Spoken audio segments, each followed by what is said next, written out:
السلام علیکم ټول مرګرو ته سلامونه کوم د پېښور نه ماشاءالله د پښتنو لوی کور پېښور د پښتنو زړه ماشاءالله زه د حاجي موسی بایس ناسم چې د مومندو سره تعلق ساتي په پېښور کې ماشاءالله تجارت کوي خپل د مومن ماشاءالله ټول خلک ډېر درانه خلک دي پښتانه ټول درانه دي ماشاءالله ستاسو موږ شکریا ادا کوو چې ډېر په لږ ټایم کې تاسو موږ څونه عزت راکړو په پېښور کې پاتې کېږي ماشاءالله او دلته د دې کاروبار هم دی ماشاءالله او زموږ سره زما ورور جنید بھائی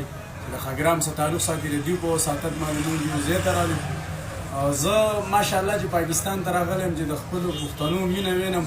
هغه که په وردۍ کې دی او که د وردۍ نه بغیر دی نو والله زما د وطن نه اوس بهر ته زړه نه کېږي لکه زما سوچ او سمج داسې دی حاجي صاحب ستاسو موږ شکریا ادا کوو د دې ویډیو مقصد مې دا دی که نه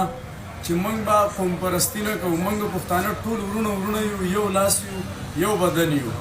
زمونږ چې کومه مشران دي موږ به د خپلو مشرانو په نظر ګورو چې کومه زمونږ کل دي نو زموږ ورونه دي وروره همدغه شانتې ورورولي به راولو ټوله خیبر پښتونخوا دا زموږ د پښتنو کور د زړه دی الله م ښاد او آباد ساتئ خوشحاله اوسئ د الله په امان